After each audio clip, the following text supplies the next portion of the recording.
Good morning to you. It is not long that I'll be able to say that to you anymore. I'll always say morning glory, bonjour, hi, but I got to go back to morning glory and evening grace. And I'm going back to the afternoons. After 8 years of driving you to work in the morning, I'm going back to the afternoon drive. I've actually never had the day part that I'm moving to on January 13th. For your background, this is my 25th year with Salem. I go wherever they need me, and they need me in the afternoons now. And they need me in the afternoon because Seb Gorka is going to return to public service in the Trump White House, Trump 2.0. So Seb's slot, which is 3 to 6 in the east, noon to 3 on the west, is open. I rushed the gates. I put up my hand. I camped outside of Phil Boyce's house. I sent planes up and down near the headquarters of Salem, moved Hugh to the afternoons, sent drones, did fireworks, said, Hugh really needs to drive people home in the Beltway. Hugh really needs to be on in every office in Capitol Hill's confines so that people are listening around the clock to what has happened during the day. It's going to be Trump 2.0. There's going to be news every day.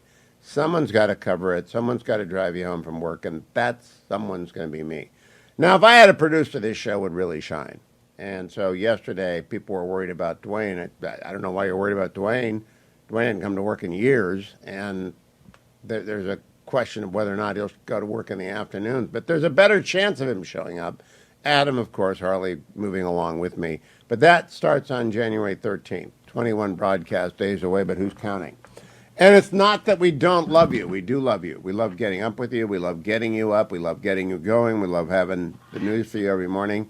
But I am really looking forward to the return to a quasi-normal schedule in my life. If you do morning drive, the remarkable Bill Handel, who's been doing it since before I was born, I think, in L.A., has been doing the 5 to 9 shift for my first radio station, KFI, AM 640, more stimulating talk radio, which I don't want you to listen to. Of course, you should listen to AM 870, The Answer in L.A., if you're in L.A. But Bill's been doing the morning drive for, 1,000 years, and he thrives on it. Those of us who do it for 8 years, as I have, we like it. It's wonderful. It certainly does have impact. People talk about it throughout the day, but it's not afternoon drive. Afternoon drive, there is one great advantage to afternoon drive on the east, is that the show is cleared, FM and AM, coast to coast, so that on the West Coast, which I greatly miss and which I spend a couple of months every year, 12 to 3 in the afternoon, noon to 3, becomes the new broadcast time.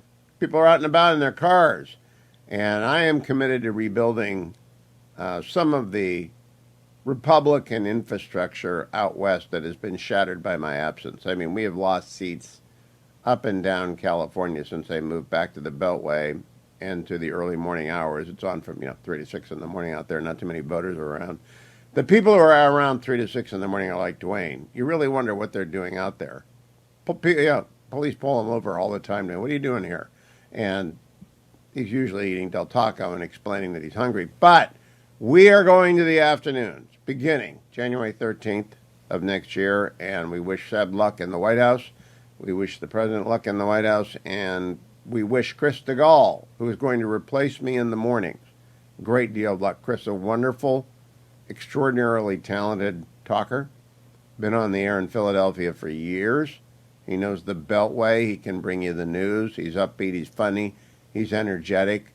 If he's got a producer, too, which is another great thing. So that show's already got an advantage in that they have a producer. But we are very excited. January 13th, don't look for me here.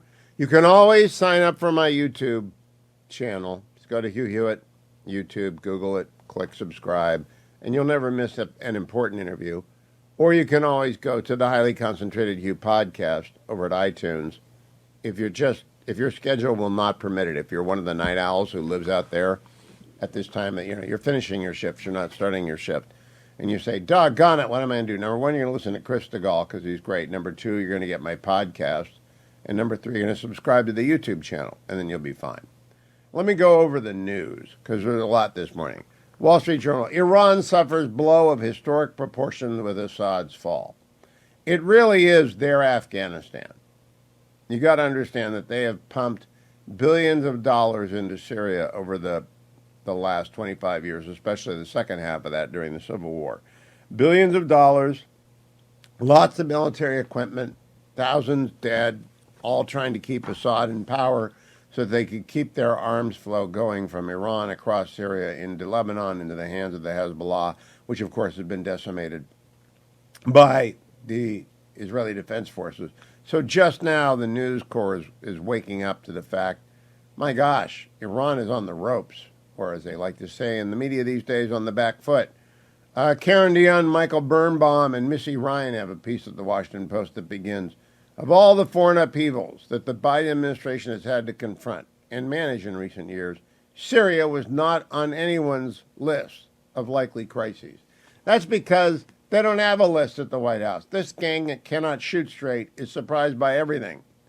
Long story in the Financial Times on the very ominous Saidania prison outside of Damascus, where people have been disappeared into for 50 years. And they are doing their best to find and locate. Families are going to try and find people who have been missing for a decade. It will take a long time to sort this out.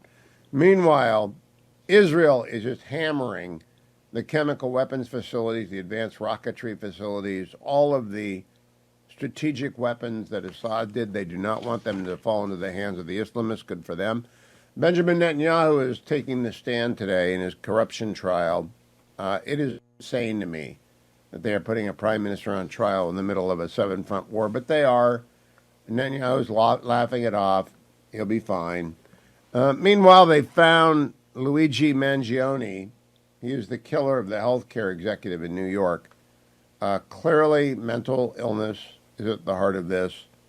His story, I'm not sure of the chronic pain stuff. I don't really care. There are a lot of people who have chronic pain in the world who do not cope with it by assassinating people on the streets of Manhattan. But Luigi went to Penn, went to the Gilmore School. Now he's going to jail for the rest of his life because premeditated assassination, even in New York, is going to end up in prison for life. He is denied bail, which is good. Might be the only person in New York. Meanwhile, Daniel Penny was acquitted. Alvin Bragg is having a bad year. All right? He thought he had Trump. He didn't have Trump. Trump's going to, that conviction's going to be over. It's not even a conviction yet because sentencing hasn't been entered. If you hear anyone say that Trump's been convicted on 34 counts, they're lying because there's been no sentence entered. If he does get a sentence entered, it's because the judge is a hack and simply wants to say he sentenced Donald Trump, and then it will be reversed by a higher court. So then Alvin Bragg goes from strength to strength, and he decides that Daniel Penny, the hero on the subway that subdued an out-of-control, drugged-up, threatening persona, 30-year-old Jordan Neely, got on the subway threatening to kill people and was acting crazy. He was all hopped up on drugs, and Penny subdued him. And in the course of that, the mentally ill man, Mr. Neely, became unconscious and then died. And it should have been, it's a sad thing that anyone has got a drug problem and that they get onto a subway and threaten people. It's a brave thing that Daniel Penny did, and he was acquitted. The jury said, get out of here. So the Wall Street Journal writes this morning. Juries aren't perfect. There is a reason the American system requires 12 citizens to agree for the accused to be found guilty of a crime. On Monday, Americans were reminded of the system's wisdom when a Manhattan jury found Daniel Penny not guilty of negligent homicide in a case that should never have been brought. Absolutely correct. Meanwhile, in the Wall Street Journal is a story on the fact, we worry about China. I had lunch yesterday with a young Marine Corps field officer talking about all sorts of things, but primarily China. And we didn't talk about the biggest, he had a great idea, by the way, which is anyone who's up for promotion to combatant command have to present their war plan to the Congressional Confirmation Committee. I love that. I think I'm going to push that idea and pretend that it's mine. But we didn't talk much about China's demographic problem, which is significant. In China's rapidly aging cities, young people flee and few babies are born. That is a problem for China. Might be why they're getting ready to run over to Taiwan. We'll see. When I come back, I was on with Brett Berry yesterday. Couple of comments made from the panel got a little bit of traction, so I want you to hear them, and we'll talk about them. My number is 1-800-520-1234. It will not change even when we go to the afternoons in 3 weeks. But you might want to write it down, 1-800-520-1234. And go over to the YouTube channel and like and subscribe, and then head over to Highly Concentrated Hugh and do the same. Dwayne's World as well, although I'm not sure Dwayne's doing that anymore. I said going to break, I'm not sure if Dwayne's World is being produced anymore. Dwayne's World is a podcast that Dwayne, who I hesitate to call a producer, does whenever he feels like it. I just don't know when he feels like it anymore. I'm glad you're there because you came in early this morning. I wanted to revisit this with you. These are the gingerbread people from myphdweightloss.com. No, they are not the gingerbread people from That doesn't exist. There are no gingerbread people in myphdweightloss.com. I wanted to point out that it has 20 milligrams of calcium in every serving, so that got that going for it. Great, you can get that from a vitamin.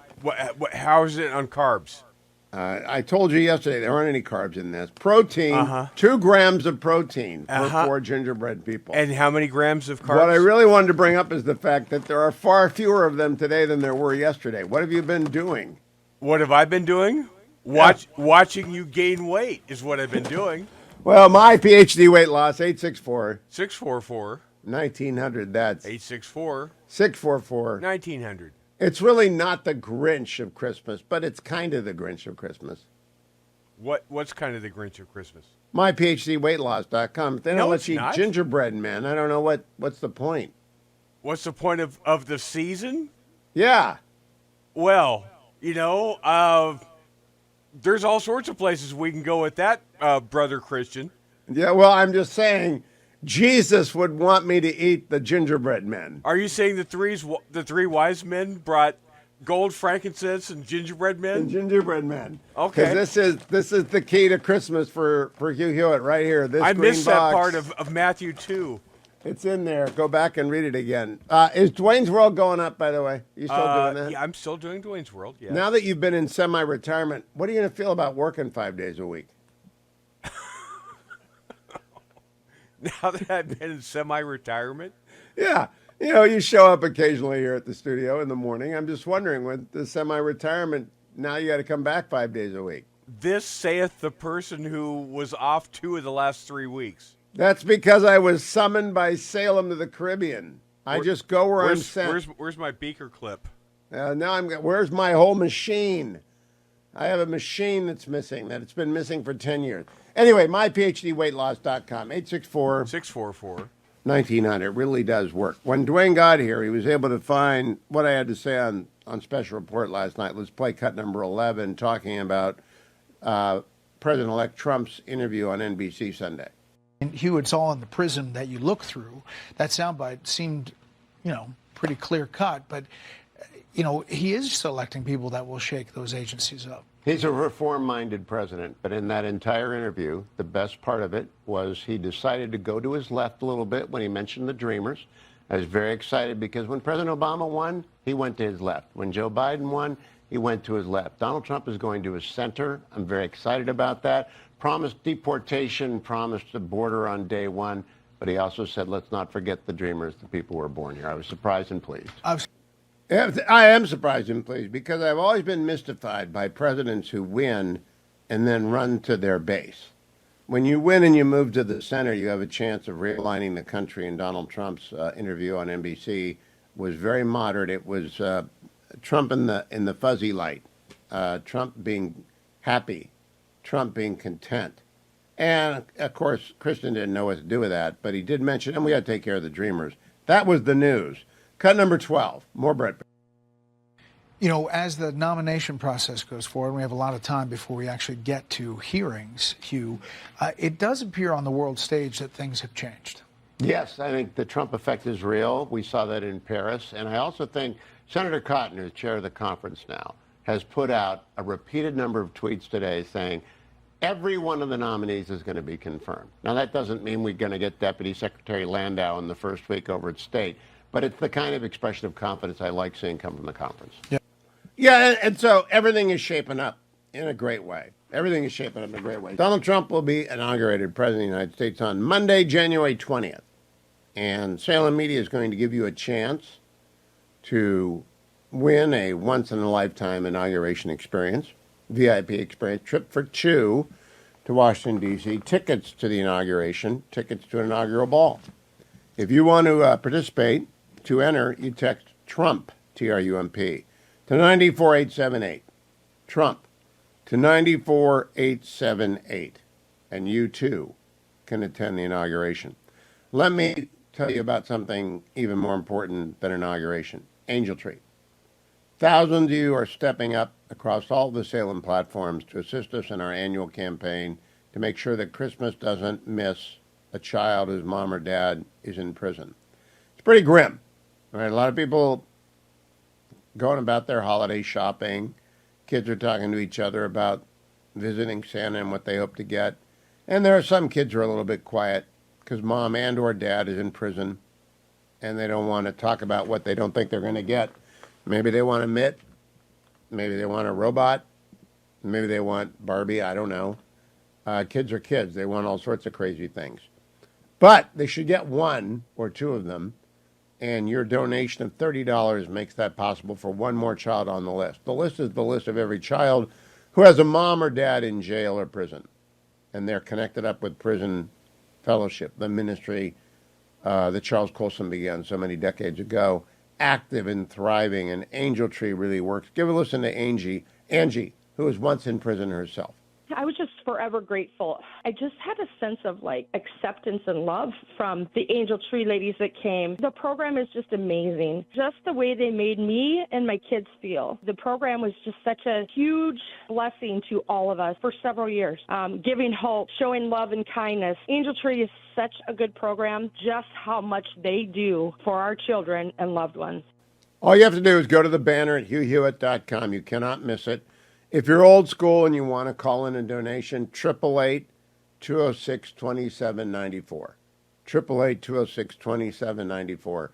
The late Senator Inhofe of Oklahoma called us one day and said, I want to sponsor 5 kids and I want to meet them.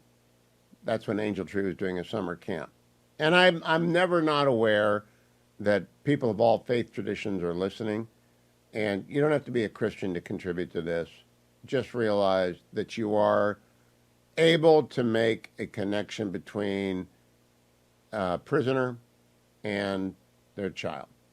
And right now we're showing on the Salem News Channel a little bit of video of a group of moms, many of the moms in prison for whatever reason that they go to jail. A lot of people go to jail and they forget the women's prisons, but they're out there and they really ache at Christmas, and you can help fix that with a donation to Angel Tree. Thank you in advance for doing that.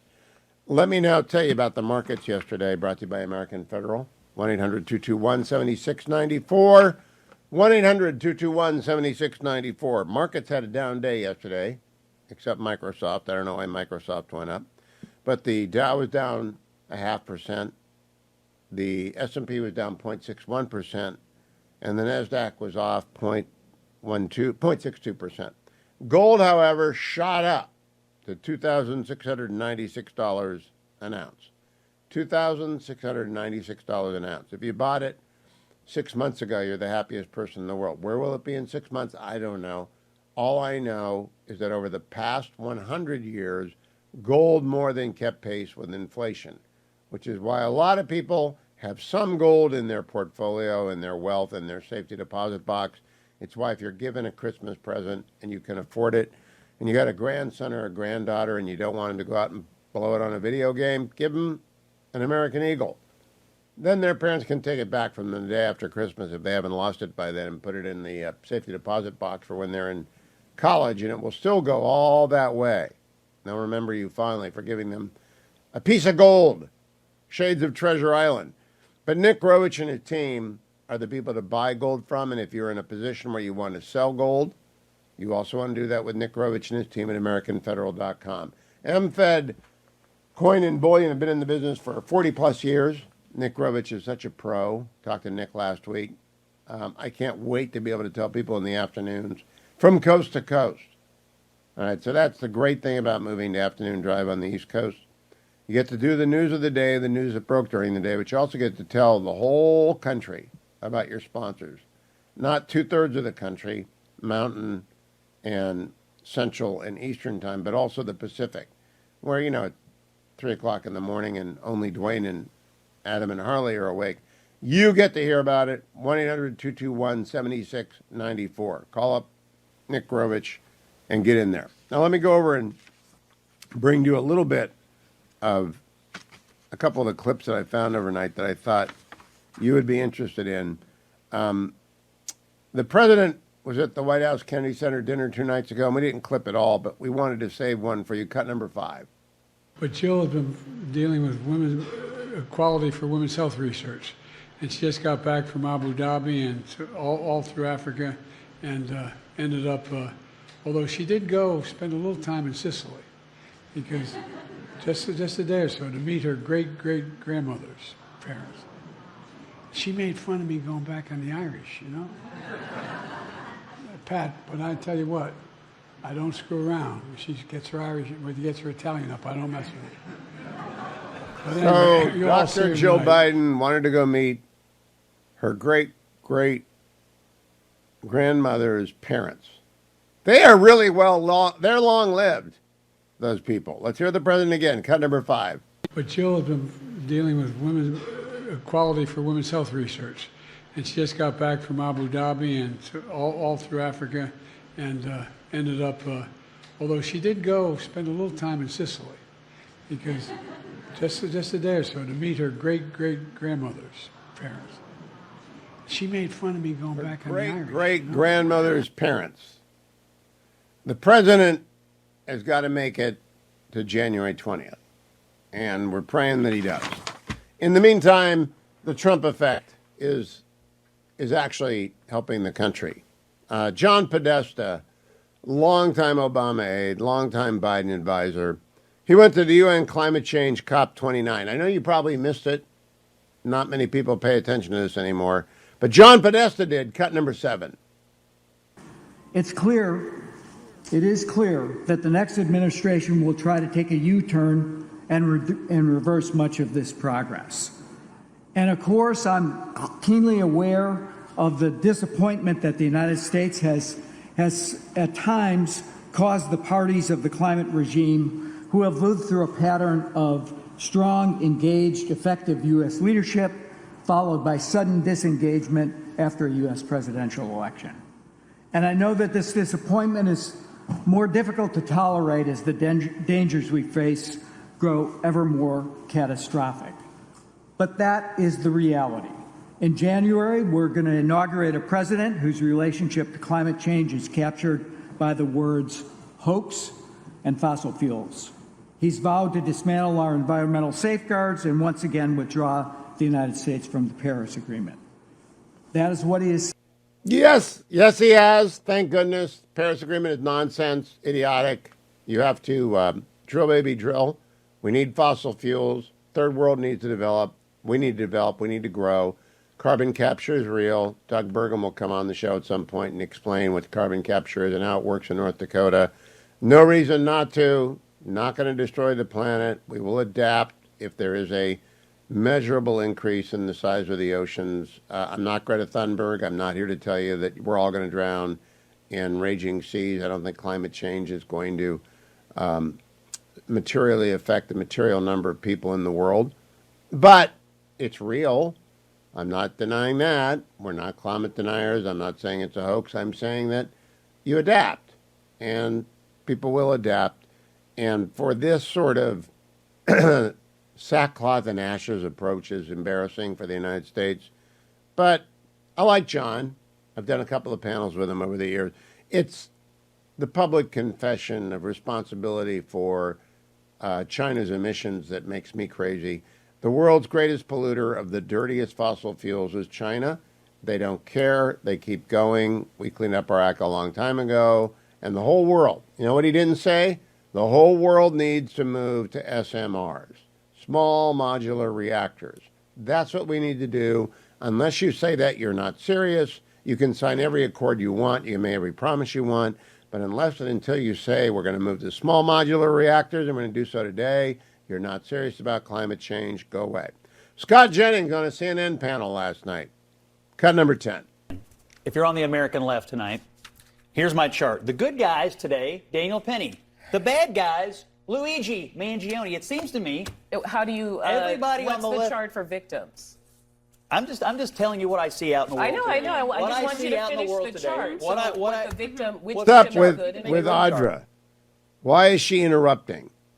Audie Cornish. I don't know Audie. Why is Audie interrupting? He was making a good point. It was good television. It was a little bit derivative of the Tim Russert, Karl Rove whiteboard, but that's okay because it was a chart on a piece of paper. Good guys, bad guys. And it's an elegant way to communicate. Daniel Penny is a good guy. Mangione, the guy who shot the healthcare executive to death in the early morning hours, is a mentally bad guy.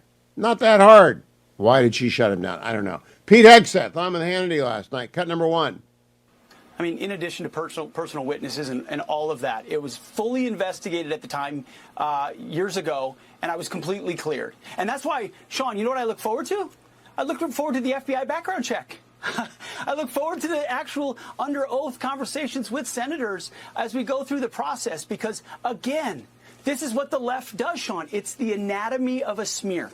They take something and then they add anonymous sources and contortions and flat out lies. And then they try you in the media before you can even get into the doors with senators. And this is where I give so much credit to President Trump. He's got a backbone of steel.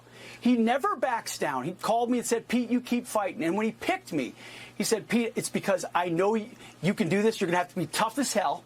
Stare these folks down and stand up for the change that needs to come to the Defense Department for our men and women in uniform. So if he can endure what he's done, Sean, then I can stick up to this lying press and fight on for the American people and our warfighters. Good. Well said, Pete Hegseth. He's going to be confirmed. Joni Ernst came out and said yes. Yeah, we're on the same page. Donald Trump has telegraphed he's getting his nominees, and I think he's going to get his nominees. I said that to Brett last night. I think he's going to get them all. I don't think Senator Cotton would be out there flooding the zone with posts that, yep, looking good, unless it was looking good. Chairman of the conference right there. Nothing escapes our gaze because we have David Drucker with us, David M. Drucker of the Dispatch. David, the fight is on for the chairmanship of the Democratic National Committee. And there are two guys out there. One is named Ken Martin. He's of the DFL in Minnesota. And the other is named Ben Wickler of the Democratic Party in Wisconsin. And I'm glad they're going up north for their, it's a chilly winter for the Democrats. They need someone from up north. Who's going to win that race? Don't know. Wickler has been an early favorite, at least among strategists and a lot of people in Washington, because he's helped Democrats win a lot of close races in Wisconsin, which is, of course, as everybody knows, a really tough battleground state for both parties.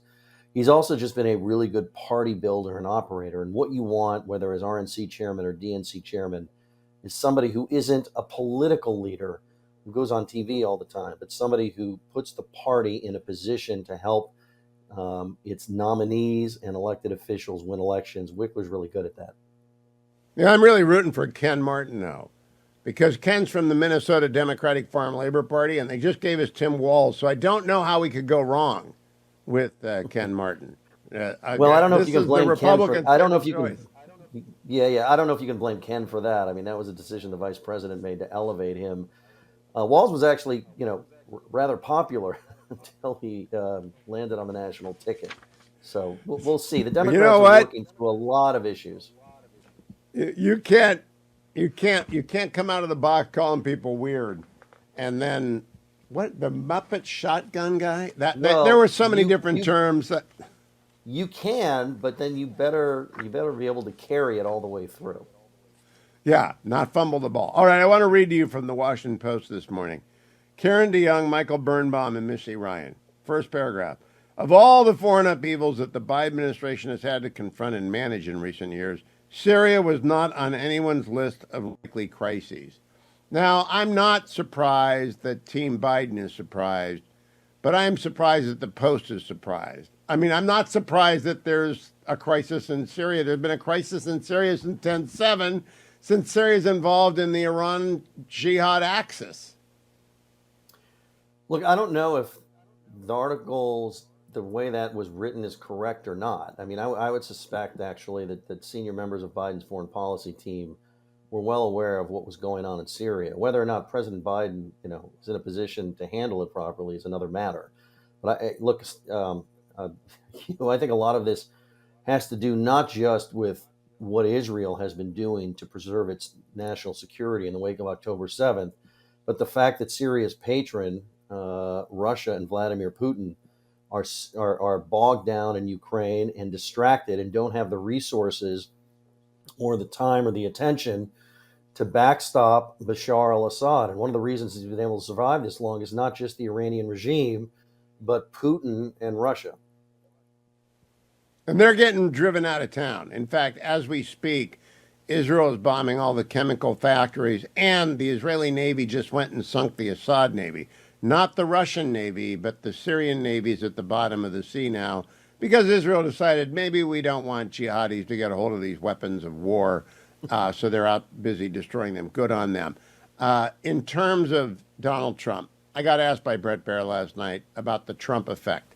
I think it's real. I think basically, he is the president now. What do you think? Well, I mean, it really doesn't matter whether he's the president now or not. He's going to be the president in a few weeks, January 20th. And every time there's a changing of the guard at the White House in terms of a new president, especially a new party, a new outlook, new way of doing things, the rest of the world begins to adjust. It's just, that's how important the United States is. And particularly with Trump, personal diplomacy with everything, courting him personally is everything. And so I think we've seen global leaders, especially given they have experience with Trump and how he works, adjust immediately and begin to prepare for that. In the old days, when President Trump was in his first term and he would post something on Twitter, we would play Tweetily Tweet, but that's now X. I don't know what the new music is, but he has a new truth out this morning that's been reposted on X, in which he calls Justin Trudeau the great governor of Canada. I think that's pretty funny, actually, and he's trolling Justin Trudeau. More of that coming, you think? Yeah, I don't think Trump's going to be any different this term than he was the first term in terms of who he is, how he communicates, and how he makes decisions. And I just don't think it's any more complicated than that. I think Harmeet Dillon going to the Division of Civil Rights at Justice is a sign of the experience the president brings with him. He's bringing fighters to this administration. He's not picking names off a list of people he doesn't know. He knows people now, David. Were you surprised by that nomination last night? No, I wasn't. I mean, that is, if there's one key difference, which you've just alluded to here, this term, that term, is that he's been to this rodeo before. He knows how Washington works. He was absolutely clueless as to how Washington worked the first time. He has allies in government with experience, and we're seeing him appoint them to these positions. Now, do you think any of them are not going to make it? We got 10 seconds, David. Any of them? Some of them won't. I can't predict right now who they'll be. Okay, I'm kind of on the side of I think they're all going to get confirmed, at least the ones we've seen today. David M. Drucker on X. Thank you, David. We have got 20 days of broadcasting left in the morning, and I'm going to switch to the afternoons. And my guest, Byron York, I hope he goes with me. You see him on Fox News all the time. He's a contributor at the Washington Examiner, where he writes their morning newsletter. Byron, are you going to be available in the afternoons when I move to Afternoon Drive? As a resident of Eastern time zone, I'm happy to do any time of day with you. Well, what's great is that now people on the West Coast will be able to hear Byron York's hot takes every day. Right now, I want to know, what do you think about being a night watchman at any of the Assad weapons factories or their naval yard overnight? Because the Israelis have launched more than 1,000 strikes, 300 airstrikes in one night, and they destroyed the Syrian Navy last night in a chemical weapons factory. It just basically, if you're with the regime, you want to book away from whatever your job is. Yeah, I think I would call in sick from now on, as a matter of fact. But this does, to be a little non-serious, this does give you the feeling of the final scene of the original Godfather, that yes, Israel continues to settle family business. And this is an opportunistic thing, obviously, with the fall of Assad. But clearly they had been prepared to do something like this for quite a while. Well, they're prepared. We are not. I got to read to you the first paragraph of a Washington Post story this morning by a group of reporters named Karen DeYoung, Michael Birnbaum, and Missy Ryan. First paragraph, quote, of all the foreign upheavals that the Biden administration has had to confront and manage in recent years, Syria was not on anyone's list of likely crises, close quote. Now, that strikes me as odd, given that they've had a civil war for 13 years and 15,000 different armed groups in the country. Do you really think they had no idea this was coming? Yes. Look, with Joe Biden, you always have to go back to what Robert Gates said about him being wrong on every major foreign policy issue of the previous 4 decades. Now, by the way, Gates said that 10 years ago, so we should update that to previous 5 decades. Yep. And so so even before there were any issues of senility or being physically or mentally up to the job of President of the United States, Biden just had bad judgment. And I was thinking about this the other day. I mean, the Democratic Party rejected Biden for the presidency for 40 years until the bizarre circumstances of the 2020 election. And voters knew. I mean, they knew all that time that even though Biden was deeply ambitious, he wanted to be president since he arrived in Washington in the 1970s. They just knew he wasn't going to be a good president. And all these weird things happened in 2020. And darn if he doesn't end up the Democratic nominee out of this long selection process. But and we've got exactly what Robert Gates predicted. They have had disaster after disaster for 4 years. I want to read to you a post this morning by Lucas Tomlinson, one of your colleagues at Fox News. Lucas writes, Biden on Sunday. Our approach has shifted the balance of power in the Middle East. Biden and Netanyahu after the Israeli forces killed Hezbollah's top military commander. Quote, Bibi, what the blank? 12 hours later, Israel assassinated Hamas's senior leader in Tehran. Quote, you know, the perception of Israel around the world is increasingly that you're a rogue state, a rogue actor. Biden yelled at Netanyahu. Bob Woodward writes in his book, War. So Biden's just been wrong about everything, and Israel's been right about everything, except they were unprepared on 10/7. Yeah, you know, when Biden basically takes credit for Israel's achievements in the Middle East, saying, you know, our approach has reshaped the Middle East, and I think Israel said, yeah, we took everything you said to do and did the opposite, and so far so good. I got to say, I don't know Ben Rhodes. I've never met Ben Rhodes. Ben Rhodes is the architect of the grand Obama theory of making Iran powerful so that the Middle East could be stable. Do you think anyone from Team Obama is available for quotes about how their grand design is in complete shambles right now? No, I imagine not. But I mean, it's just one truly tragic thing is that Donald Trump had made so much progress in the Middle East in his years as president by just trying something new, which was basically to take the Israeli-Palestinian conflict away from just the absolute central super focus of the Middle East policy and try to build relations between other Middle Eastern states and Israel with the goal of relations between Saudi Arabia and Israel, which was close to happening, further marginalizing the Palestinians. So, I mean, there was real progress going on in an area where a lot of people like me didn't think any progress was even possible. And then Biden comes in, goes back to this make Iran powerful position, you know, gives Iran just untold amounts of money, which it uses to cause terrible damage throughout the Middle East, specifically in Israel, and it just all goes to hell. So the work is going to have to start again on January 20th.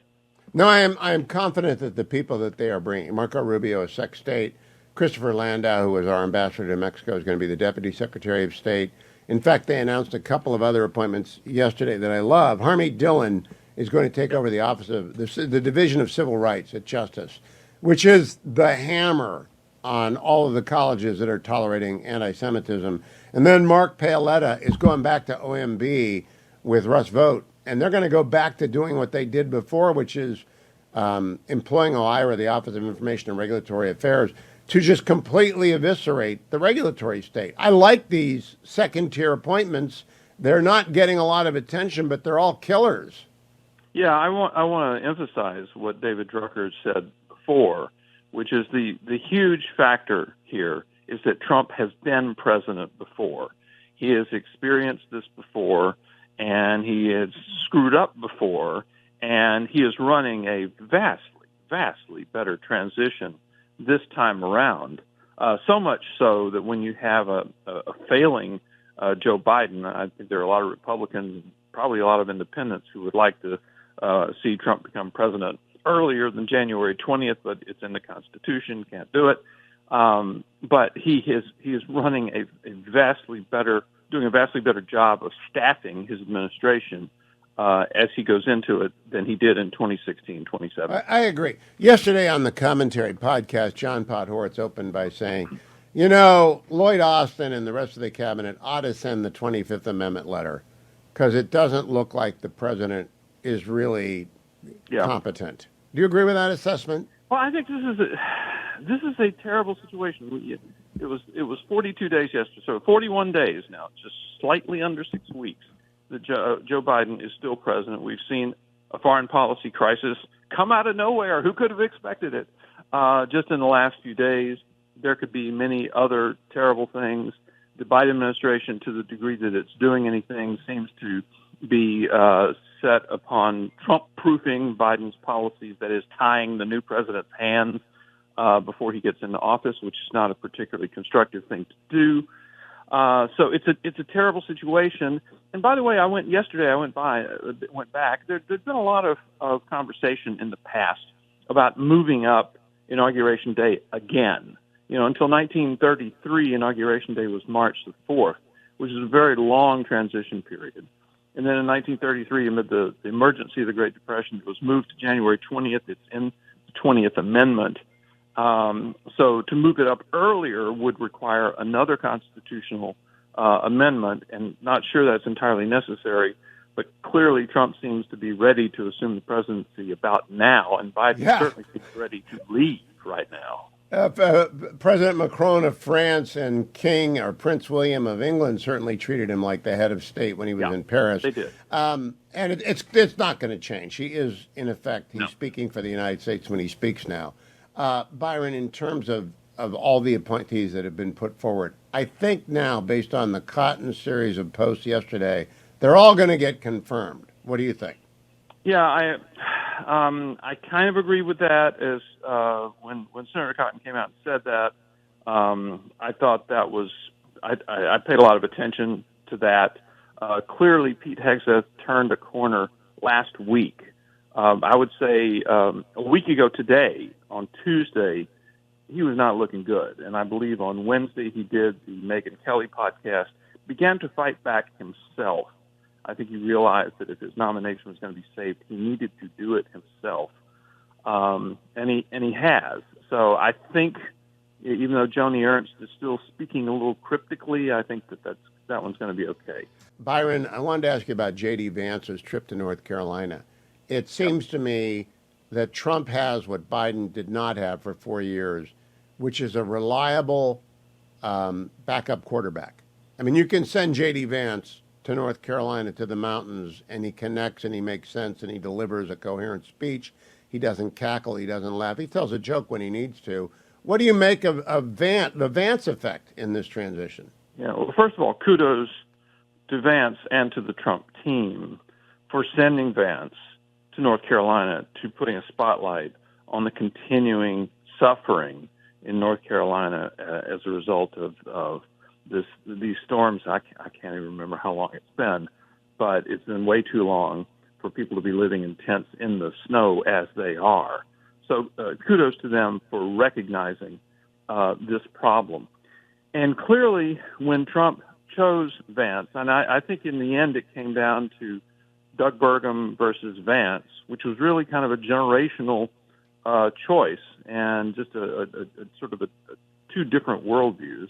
I think when he chose Vance, he chose, one, a more energetic approach to the vice presidency, and two, someone who could actually be seen as a successor to Donald Trump, which is kind of amazing because we always think of Donald Trump as pretty much concerned with himself. But he actually has set up a situation where if President Trump does well, and Vice President Vance does well, then there could be this succession after Trump's one term. So, but the big thing is here, thank you to them for paying attention to the substance of this matter, that is the suffering after these storms in North Carolina. I agree. The last question about J.D. Vance. When Richard Nixon was tapped by Ike to be his vice president in 1952, a young Richard Nixon was then, like J.D. Vance, 2 years into the Senate, and he got sent by Ike on a 53-day, 17-nation tour of Southeast Asia. Now, travel was different then, but do you expect J.D. to be dispatched, the vice president, to go wherever Donald Trump does and do a lot of it in the first year to get smart about the world? Well, I think that the good thing when the vice president is perceived as being close to the president and actually speaking for the president, obviously his value is increased all around the world. Yep. And so this is not just, if it's perceived as busy work for a vice president they don't really know what to do with, well, that's no good. But if it is perceived as, I am here, President Donald Trump is, is one man, he can only be in so many places, and he wants me to come speak to you, that'd be very valuable. And I think he is doing that, and more of that to come. Byron York of the Washington Examiner and Fox News. Follow him on X at Byron York. Thank you, Byron. Have a great one. Thank you, Hugh. Who knew that Syria had a navy? Did anyone know that Syria had a navy? Well, they had a navy. Israel sunk it last night.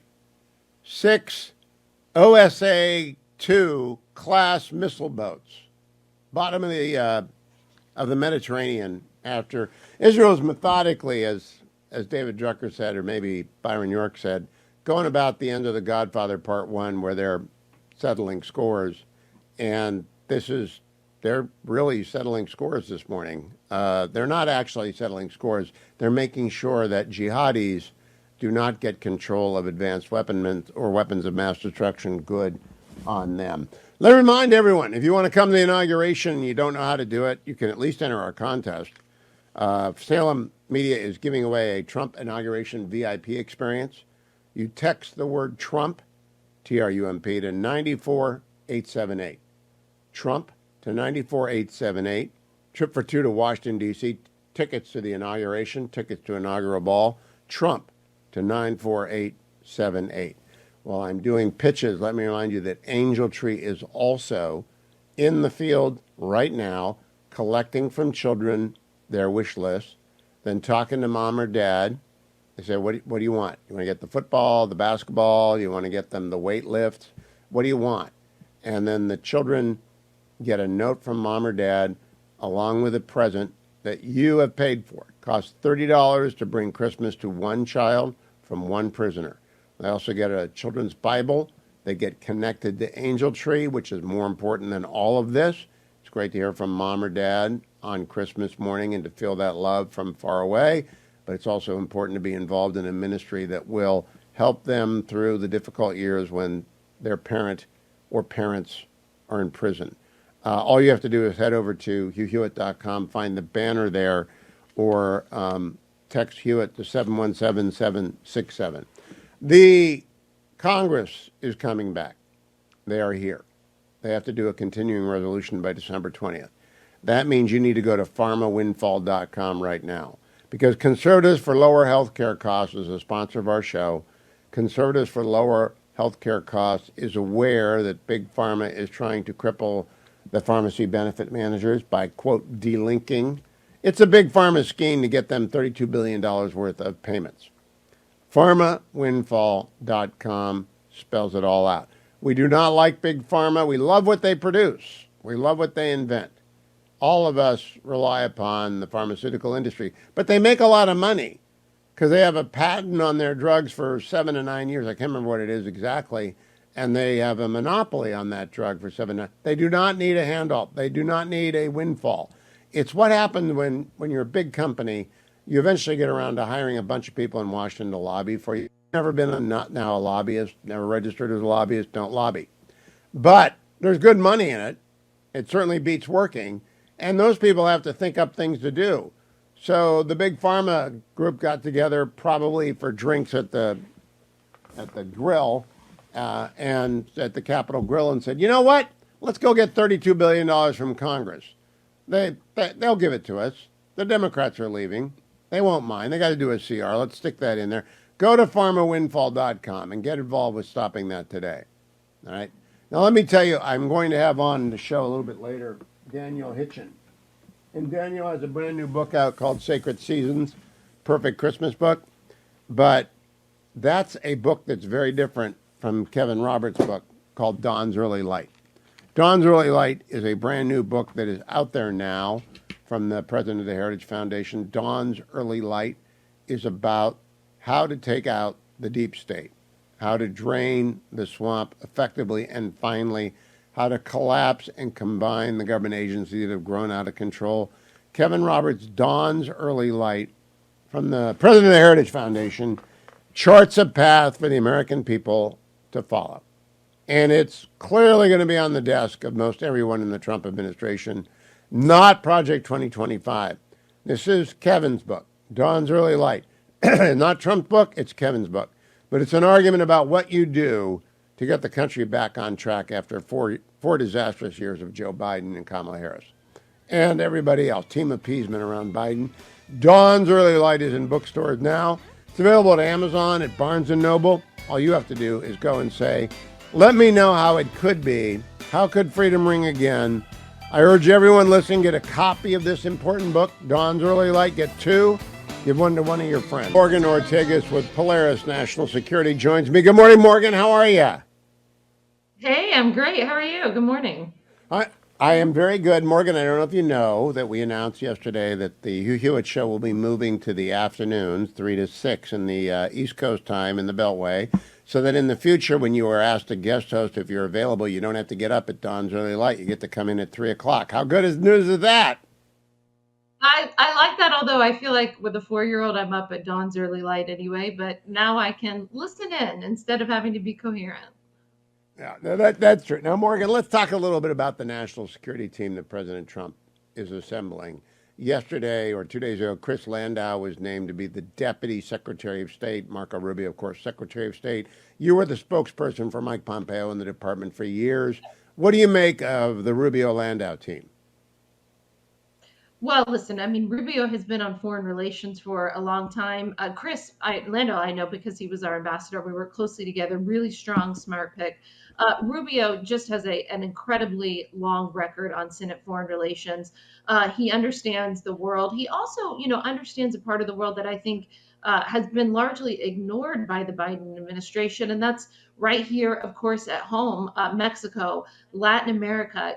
When you look at our southern border challenge, and I argued this early in the Biden administration, that they were ignoring Latin America, ignoring South America, and that it was going to directly affect our border, which of course it did. So when you start to look at the border security challenges, when you look at Tom Homan's job, for example, to try and deport so many people who are here illegally, especially the most violent offenders, the rapists, the murderers, that is actually going to be a huge diplomatic challenge as well. You're going to need somebody who understands the region at the State Department to be able to negotiate with those countries to take their criminals back. That's going to be a big challenge. And I actually think Marco Rubio is uniquely poised to deal with these Latin American countries on the deportation issue in a way that perhaps some of the other choices for Secretary of State would not have been able to do. And that's clearly, I think, going to be President Trump's first priority in his administration. Now, Morgan, yesterday I had lunch with a Marine Corps field officer who is pretty well versed in Hezbollah, telling me that Hezbollah has got a lot of money and people in South America, and that an awake administration would be focusing their efforts as Hezbollah reels in Lebanon and Iran reels out of Syria on extirpating Hezbollah in South America. Agree, disagree? Is he right? He's completely right. In fact, I think that's the area where we could be most directly threatened, right, in the United States. Of course, you're always concerned about what Hezbollah, well, previously, prior to Israel sort of, routing Hezbollah in Lebanon, you were always concerned about what they would do to Israel, to our friends in the region. But their strength throughout Latin America, and even reportedly some, agents here in the United States. Listen, it's concerning, especially when you know that the Islamic Republic of Iran, who supports Hezbollah financially and with aid and every other way possible, Iran could theoretically use these Hezbollah agents to go after people that they have been trying to assassinate for a long time. And who's that? That's, of course, former President Trump, Mike Pompeo, Robert O'Brien, Brian Hook, all people that are your and my friends, have active threats and plots from the Iranian regime against them. So, yes, I'm deeply concerned about what their Hezbollah assets in this region could pose as a threat to the United States. Now, the first paragraph this morning, Morgan Ortega's, in a Washington Post article on the collapse of the Assad regime over the weekend, quote, of all the foreign upheavals the Biden administration has had to confront and manage in recent years, Syria was not on anyone's list of likely crises. I kind of thought it was on everyone's list of likely crises, given that it's been in crises for 13 years. What do you think of that opening paragraph, Morgan? That is probably comes from somebody, I would guess, who also didn't see it coming that the Taliban was going to take over Afghanistan, even though they were going province by province by province, and it was obvious what would happen. I don't know who the author was, but I would also venture that maybe this person didn't think that Russia was going to actually invade Ukraine in 2022 as well. Although I think, as an analyst myself, that was also completely obvious. So, Syria has been a tinderbox for a long time. I actually lived in Saudi Arabia. I was working at the U.S. Embassy when the Arab Spring happened, when the civil war started in Syria. So this is something that I've been following for a long time. We saw over the past few years, an effort by the Biden team to try and start to normalize Assad. Remember, even in the last week, the administration officials, Jake Sullivan, Brett McGurk, and others were calling for de-escalation while it was clear that the rebels were advancing in Syria. So, that was. Listen, I understand that it's sort of a tinderbox in Syria, and that the Biden team probably didn't necessarily want it to fall apart on their watch. But I think given how much Israel had decimated Iran's capabilities and their proxies and partners throughout the region, and of course because of the weakened hand in Russia, I think it was sort of somewhat inevitable that you were going to see this type of chaos in Syria. It was just a matter of when. Now, Morgan, the chessboard in Syria is so complicated. There's HTS, the Jolani jihadis. There are the Kurds. There's the Syrian Free Army. I mean, did you keep track of all this when you were the State Department spokesperson? Were you able to have a scorecard near you about who was doing what, where in Syria?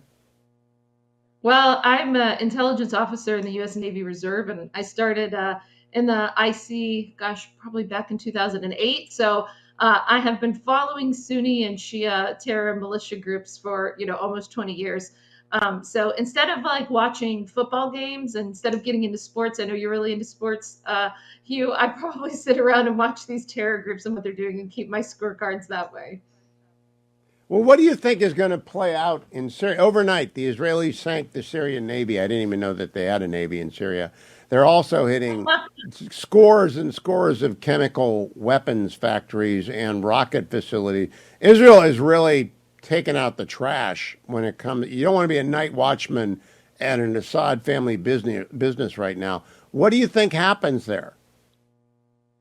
Well, and the U.S. military has already been involved as well. I think everybody, especially the U.S. military, remembers in 2015, 16, and then, of course, in the beginning of the Trump administration, when there was a physical caliphate of ISIS in Iraq and Syria. President Trump had to unleash the U.S. military to destroy that physical caliphate. So that's actually something that I've been warning about over the past year, that we have to be careful because ISIS-K, ISIS-Khorasan, we know has a foothold in every province in Afghanistan.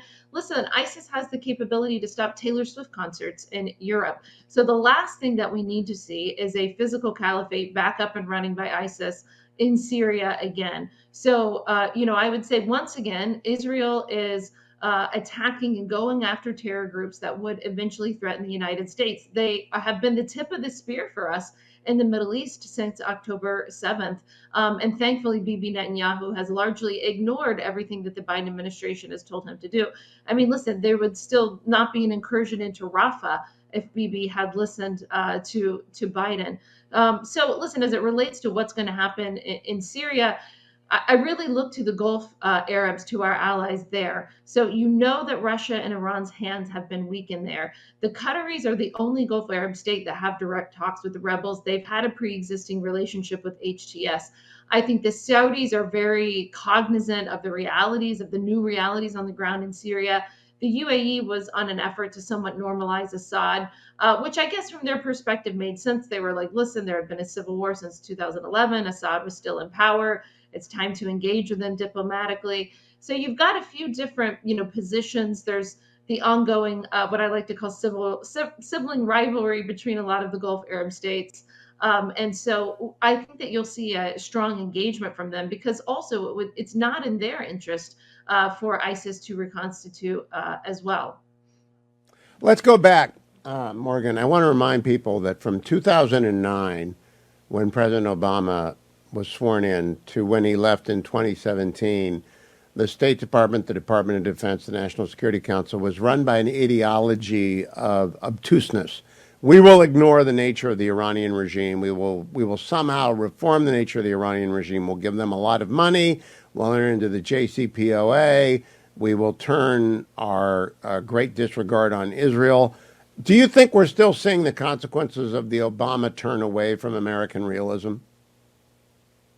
Oh, I mean, we are. I think that ideology has largely been defeated. And, I don't want to see what happened, of course, in the Middle East over the past year since October 7th. You never want to see that happen, but it has fully exposed the folly of the JCPOA. That was the Iran nuclear deal that President Obama negotiated in his second term. The premise of Obama foreign policy in the Middle East in his second term, this didn't happen in the first term, by the way, but in the second term, Obama and his team, John Kerry and others, decided that Iran was going to eventually win the power struggle in the Middle East. They placed their bets essentially on Iran, that they were going to outsmart and outflank our Gulf Arab allies and even Israel. So they put all of their chips in Iran. They empowered them with billions of dollars of sanctions relief in Obama's second term. We obviously reversed that in the Trump administration and did the max pressure campaign. But you saw the Biden team come in 4 years ago and immediately rush to return to Obama foreign policy on Iran. And that foreign policy led to October 7th.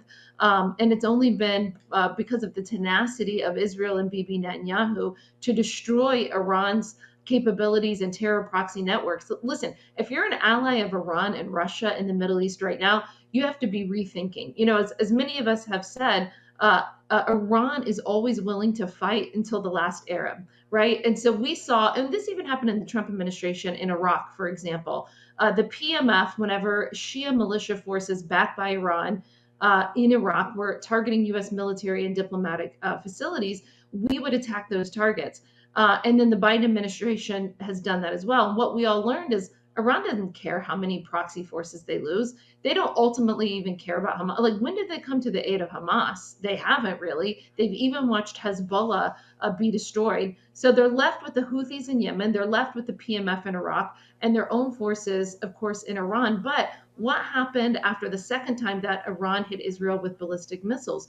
We saw Israel destroy a lot of Iran's missile production capabilities, those facilities.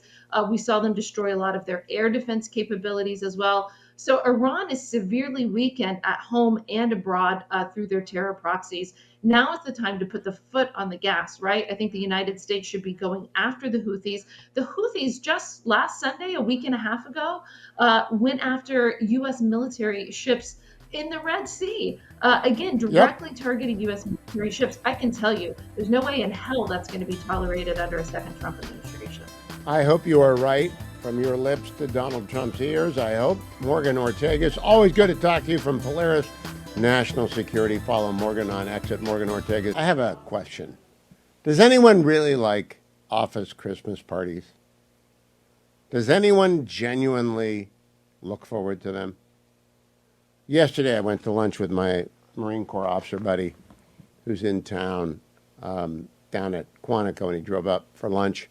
And we were in a restaurant, and there was a gathering, a work gathering, quite obviously, of about, and it's the worst kind of work gathering. It is a table of 18 people. So they've got 8 and 8 on either side, one person at the end, at each end. So they've got a workforce of 16 people sitting down for lunch, and I'm thinking to myself, this is so awful and awkward. First of all, what if you end up next to Dwayne? Now, that's the problem. There's always a Dwayne, and you could end up with Dwayne, and then you're going to have to listen to Dwayne talk to you about scooters and stuff like that, and the Angels, who did not sign Soto. And he'll be bitter through the whole meal. Does anyone like it? Does anyone think maybe we shouldn't do a Christmas party? Let's give our money to Angel Tree. Because if you haven't gone yet, you can go walk up to the boss and say, boss, this is going to cost $1,000, and no one really wants to do it. We don't really want to do it. What we would like to do is take whatever you've got budgeted for the Christmas party and send it to Angel Tree. Because then we will all actually enjoy our lunch hour, doing what we want to do on our lunch hour. We won't have to be convivial with people we hardly know. We won't end up with the dreaded seat next to the dreaded person in the office. There's a bell curve and everything. So there's a most fun person and a least fun person in every office. Right? I'm not telling anything that's not true. This is absolutely true. In every office in every America, there's a least fun person and there's a most fun person. And the most fun person never gets to sit next to the least fun person, because the most fun person puts down their purse or takes off their jacket and grabs a chair in the middle. You want to be the middle. If you've ever watched Larry, what's that show by the Seinfeld creator, Larry? Curb Your Enthusiasm. You want to be the middler. You want to be the middle person. You got to keep the whole table going if you're in the middle. We'll never let Dwayne sit in the middle. But I thought yesterday I would appeal to everyone out there who has not yet gone to their Christmas party. Cancel the res and send the money to Angel Tree. The banner is over at HughHewitt.com. It will change the lives of a lot of kids. And that way you won't get stuck with a tab and you won't get stuck talking to the person. It's like that. It's going to happen to you. You're going to end up, maybe it already did. You may have already ended up sitting next to Dwayne. It may have happened.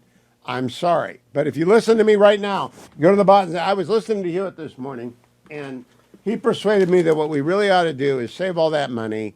And by the way, the boss will like that. The boss doesn't want to go either. Nobody wants to go. Nobody wants to go to the office Christmas party. It's a truth. There are Christmas parties that people want to go to, but nobody wants to go to the office Christmas party.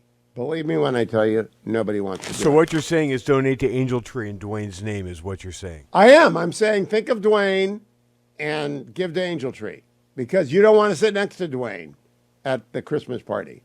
You really don't. And so go to the boss. A lot of people out there from West Coast to East Coast and North to South want to go to Inauguration. Now, you become a little bit jaded when you live in Washington off and on, as I have since 1980. And, it's cold, but for some people, it's a once-in-a-lifetime experience. And I'm telling you right now, Salem has cooked up the best giveaway they've ever done. It is the Trump Inauguration VIP experience. 2 tickets to the parade, the inauguration, the swearing in, 2 tickets to inaugural ball. There are 8 or 9 of them. I'm not sure which one it's for. If you want to be a part of that, want to be in the drawing, you text the word Trump, Trump, to 94-878, 94878. Inaugurations are cool. They are great fun. They can be cold as can be. Absolutely frigid sometimes in the Beltway, but they're memorable. They are never not memorable. The 1984 Ronald Reagan second inauguration was the coldest it has ever been. They moved it indoors to the rotunda. Very memorable day when it was on the indoors. And if you want to join, just go over to your phone, pick it up, text Trump, Trump, to 94878. 94878. You'll be entered. Let me also ask you, while you're thinking about what you're going to do today, I've already inveighed against Christmas lunches and Christmas dinners for offices. Whether or not you're going or whether or not you've already gone, I want to encourage you to head over to Angel Tree, the banner at the top of HughHewitt.com. We are collecting in $30 increments as much as we can to make Christmas possible for as many people as we can. Angie talks about what it was like when she was in prison, and Angel Tree stepped in to help her. I was just forever grateful. I just had a sense of like acceptance and love from the Angel Tree ladies that came. The program is just amazing. Just the way they made me and my kids feel. The program was just such a huge blessing to all of us for several years. Giving hope, showing love and kindness. Angel Tree is such a good program, just how much they do for our children and loved ones. I'm telling you, Angel Tree works. Thank you for supporting it. Joined now by Brett Baer, host of Special Report. He is going up to the Hill today to talk to the speaker. Good morning, Brett. How are you? Hey, Hugh. Good morning. Now, what do you want to get out of Speaker Johnson? I know I want to know what they're going to do on the budget and reconciliation, but what are you looking for? Yeah, that's what it is. I mean, I want to pass forward. I want to kind of lay out the agenda and how he's going to get there with such a slim majority. Now, I am confused over whether or not they're going to be two reconciliation and budget bills or one. I've always been a big fan of doing everything fast and as fast as can possibly be done, but there have been some intimations of two bills broken into two. What do you know? I think that's what I'm hearing, too. There's a lot of people that want to do immigration first, but there's a battle between that and dealing with budget, taxes, and where things stand. Also, in the background, you've got Elon Musk and Vivek Ramaswamy and what they're doing with Doge and how that is going to factor in with congressional wishes and wants. I think it's going to be, fascinating, but I think it'll all happen pretty quickly within the first few weeks of the administration. Is there any reason to believe that they can't do the tax reform and the budget at the same time, and the border at the same time? Because the rule for budget reconciliation for the benefit of the Steelers fans, anything that has to do with taxes and spending fits. You're not allowed to do pure policy. But you can do a lot of tax and spend on the border, and you can do all as tax and spend on the revenue on the tax code side, isn't it, Brett? Yeah. You can bank shot the border and get it under a budget reconciliation. I mean, listen, Democrats did that a lot, and I think that Republicans feel like they have the leeway to be able to do that. The question is priority, and can you put it all in one? The biggest question for Speaker Johnson is, when push comes to shove and the inauguration happens, he will lose, another 3 seats, and it'll be 217 to 215. You can't lose any Republicans. And maybe you can convince a couple Democrats who are in, red states to vote. But if Democrats, like tradition, hold the line and all sing from the same sheet of music, you cannot lose votes. And that is that's challenging. I've got a column over at Fox Opinion this morning that says Donald Trump needs to back up Speaker Johnson and say to everyone in the caucus, put your wish list in. We're going to hammer out a tax bill and a border bill. And if you get what you want, great. If not, you're going to vote for it anyway, or Donald Trump's going to run someone against you in the primary. Do you think the president will be brass-knuckled that way? I do think he's already started kind of flexing his muscles up on the Hill. I mean, you look at Brian Mast is now the chairman of Foreign Relations, skipping over two others ahead of him in seniority, and Brian Mast is the congressman representing Mar-a-Lago. So he has a tight relationship with the president, and apparently the president-elect flexed some muscle there. I think he's doing it numerous times, and I expect him to probably do it right after the inauguration. Now, Brett, I want to go back to the weekend. Last night on Special Report, we talked about President Trump's interview with Kristen, who's your friend and mine. And I thought she did a fine job, although a lot of the questions were looking backwards, not looking forwards. What intrigued me the most was his comment, almost an aside, on the Dreamers. It upsets a lot of hardcore immigration people, but I think Donald Trump's instinct is to be as inclusive as possible about people in the country while getting rid of the bad people. Is that your understanding of his approach? Yes.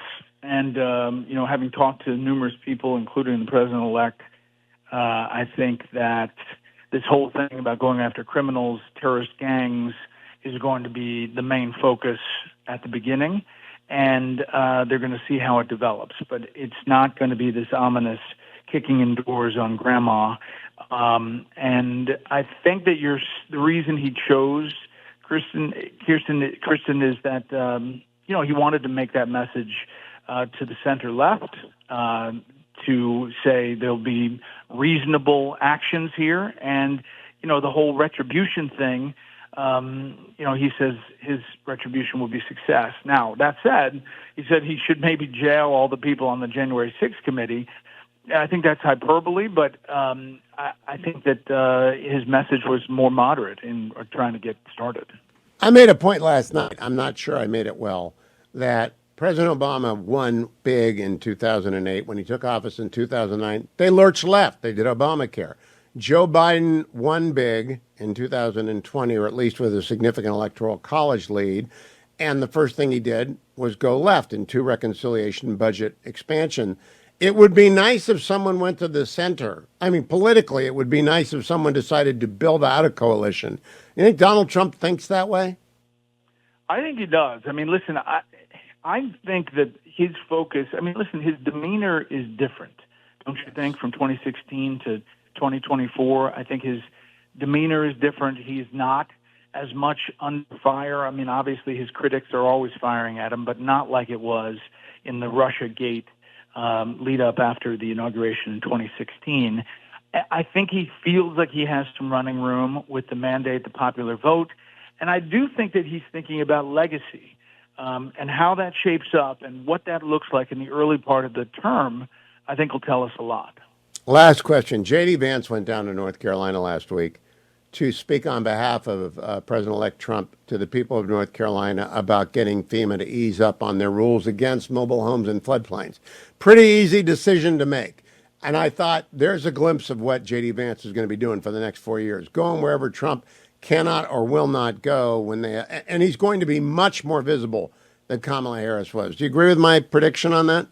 Yeah, I agree. I think he's going to have a large portfolio, and he's going to travel and push the administration's agenda in different ways, in different states, and really help in those swing states, especially in ahead of 26. We're always one election away from solving the big things. I do think that there's about a year and a half here where they can get a lot done. The question is, and that's the question today, is with such a House, can they do it? And that's what I hope to ask Speaker Johnson. Yeah, I'm more than a little bit afraid that the 5-seat majority is gone by happenstance, accident, and tragedy before you know it. And they better get a lot done in the first reconciliation because the door may close on them. I mean, they'll get the Walt seat filled and they'll get the Elise Stefanik seat filled pretty quickly. And the Gates seat, yeah, but they will still need to, it will fall apart. It just will. Brett Baer, good to talk to you. Have a good trip to the Hill today. Say hello to the speaker for us. Look forward to hearing more about that on tonight's special report with Brett Baer. Thank you, Brett. Merry Christmas to you. I hope you're having a wonderful Christmas season and that your festivities are actually festive and not obligatory. I want to say, in the category of it didn't take long, Sweden's second largest party, the National Conservative Sweden Democrat, has proposed overturning residency rights for Syrians granted asylum in the country. The party advocates for returning these individuals to Syria following the fall of the Assad regime. I wonder if that's going to catch on. Everyone in Europe, all of European states have been moving to the right, caused primarily by Angela Merkel, the former Prime Minister of Germany, Chancellor of Germany, decision to throw open the gates of Europe to all of the Syrian refugees during the long civil war. And the consequence has been an inability to assimilate in a lot of places. So will that get picked up by the majority in Sweden? Will it spread to other countries? We'll see.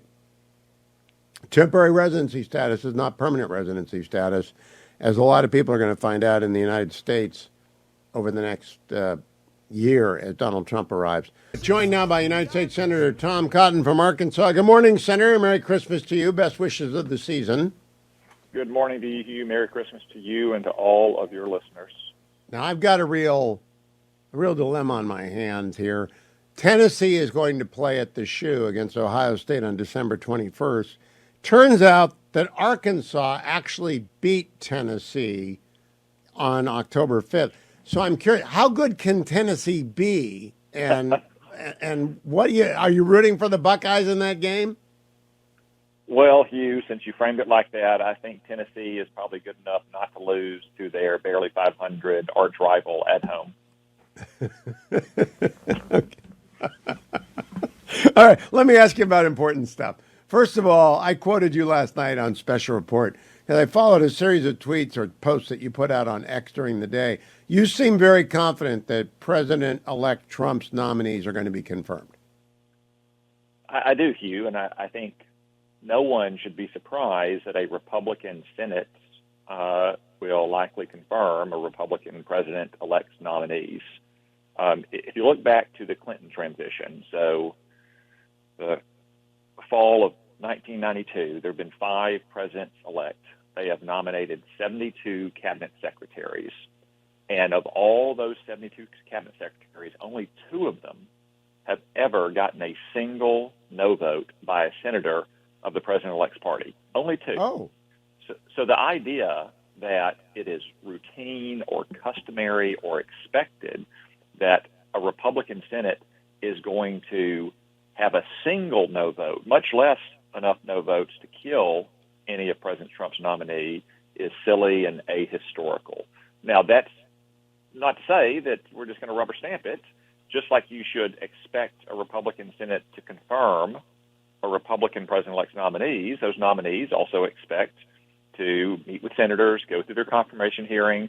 They'll probably need to give assurances on this, that, or the other issue that matters to senators, and there's no end under the sun of those issues. A senator may be concerned about a military base in his state. Maybe a Rocky Mountain senator is worried about public land use and management. Senators with right-to-work laws in their states like me will probably want assurances from the labor nominee that she's no longer a supporter of the PRO Act and is going to defend our right-to-work laws. So nominees expect to go through this process, but also President Trump and everyone should expect that a Republican Senate is going to support a Republican president-elect's nominees. Again, it's only happened twice in 32 years that a nominee has gotten a single no vote from a senator of the president-elect's own party.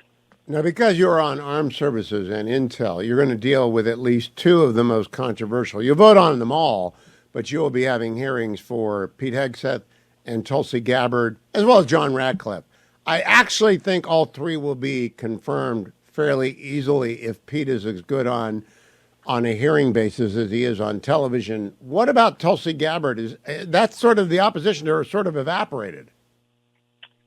Yeah, I had a good meeting last week with Pete and Pam Bondi and others. I'll be meeting this week with Tulsi Gabbard and Kash Patel and Elise Stefanik. I expect those to be constructive meetings. I knew Tulsi well when we were elected in the House at the same time. Obviously, we didn't agree on many issues. I think her views have changed some over the years based on the way the Democratic Party has shunned her. The key point in the intelligence community in those positions, whether it's DNI or CIA or any other intelligence agency, is a commitment to deliver the unvarnished truth to the president and realize that intelligence is not policy. Now, that's not to say that a president might not say to a DNI or CIA director or an NSA chief, like, well, what's your view, though? What do you think we should do? Should we kill Qasem Soleimani? Should we bomb Syria for using chemical weapons? What do you think China is up to?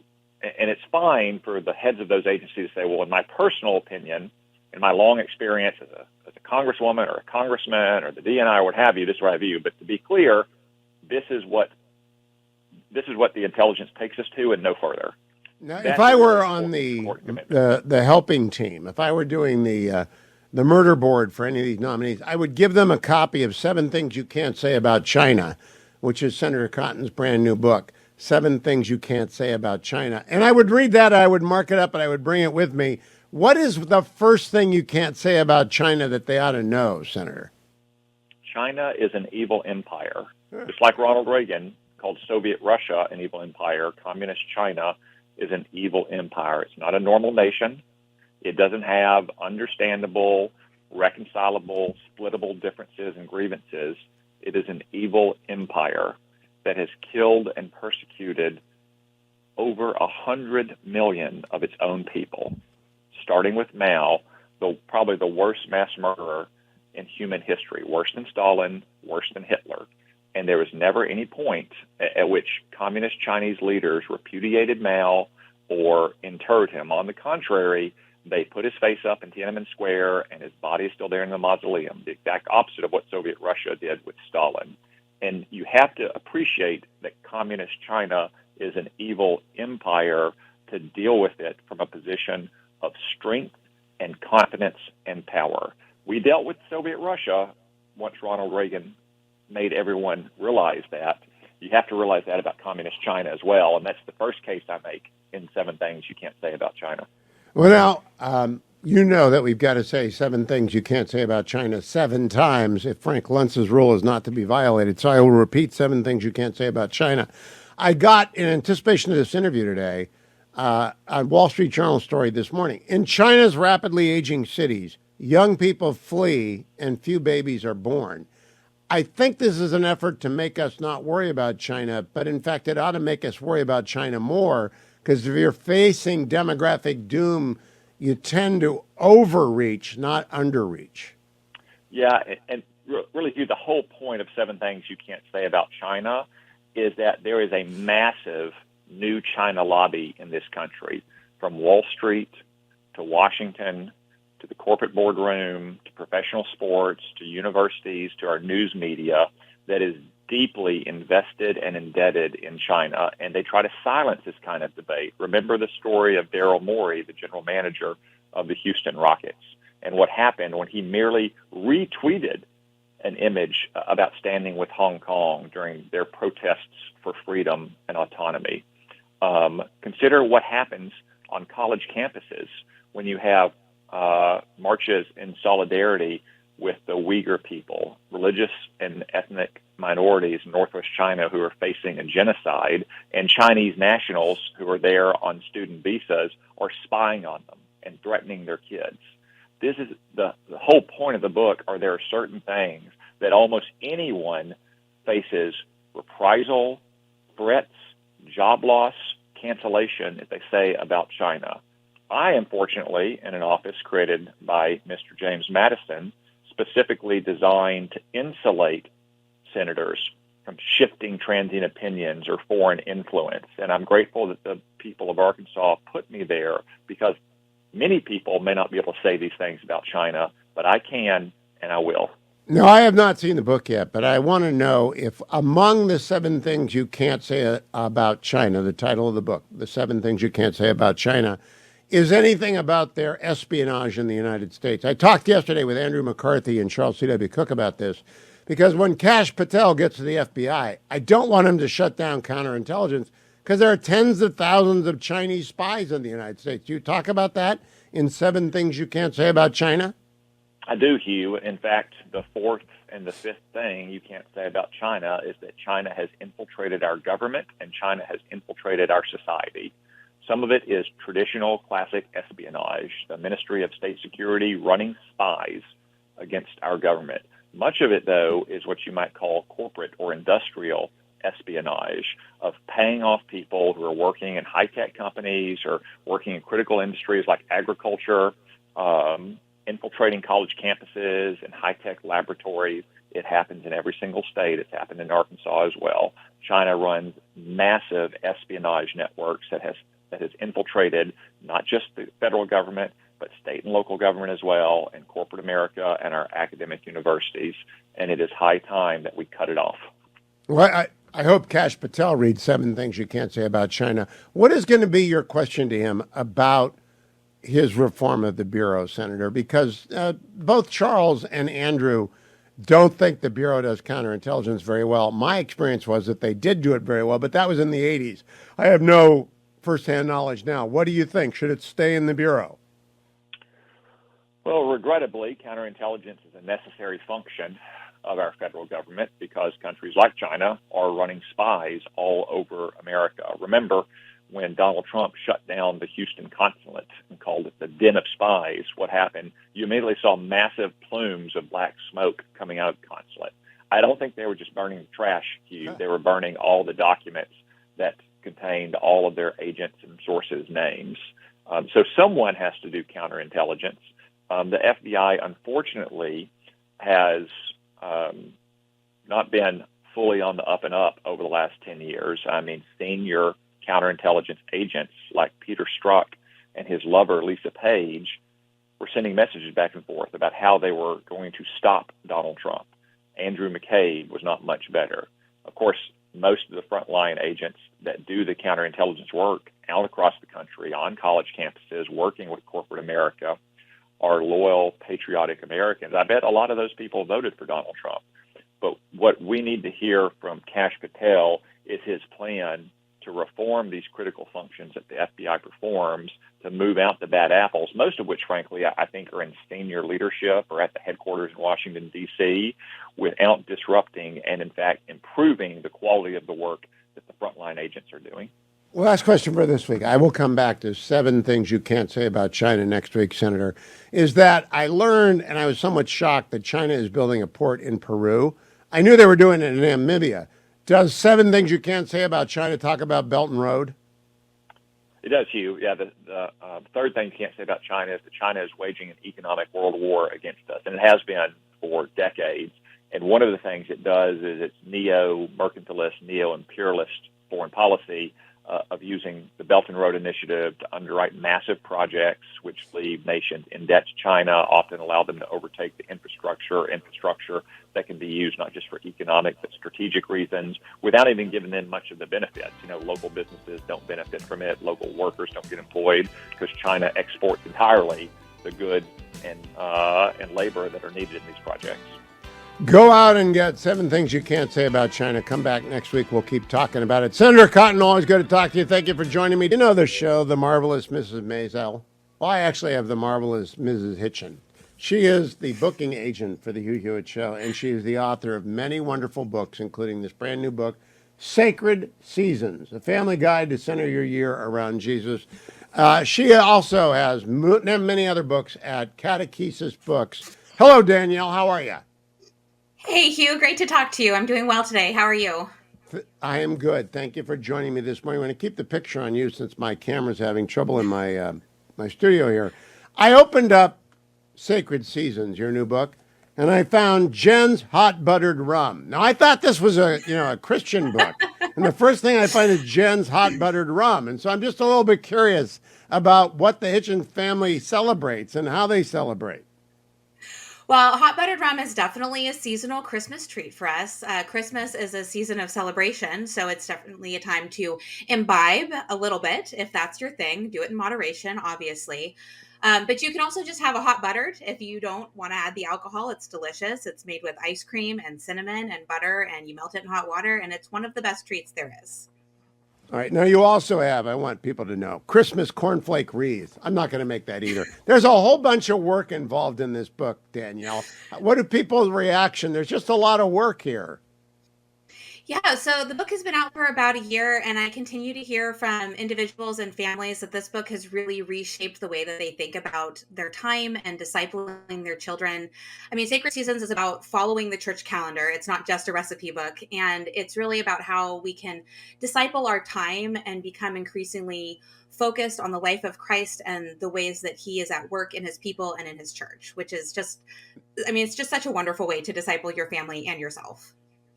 Now, Danielle, will you broaden the lens out a little bit and tell people about Catechesis Books and the books that you have put forward, because they are now the Fetching Mrs. Hewitt's go-to present for any newborn. They get them all. They get the entire collection of your board books. Yes, you guys have been such wonderful supporters of this project since early on. And so for the last 8 years, I have been publishing a series of children's books called the Baby Believer Primers. I have a couple right here. So this is Eden to Bethlehem. It's an animals primer. This is Psalm 23. It's a colors primer. But basically all of my books, and there are 11 of the Baby Believer primers at this point, are about taking concepts that children are going to have to learn anyway, colors, shapes, numbers, etc., and pairing them with scripture so that you can kill 2 birds with 1 stone. known. You can be learning scripture and hiding that away in your heart and teaching your kids theology alongside of learning these basic concepts that they need to know anyway. Are you amazed at how well this has gone, Danielle? When you first got out of Biola, you did not have ambitions to start a publishing empire.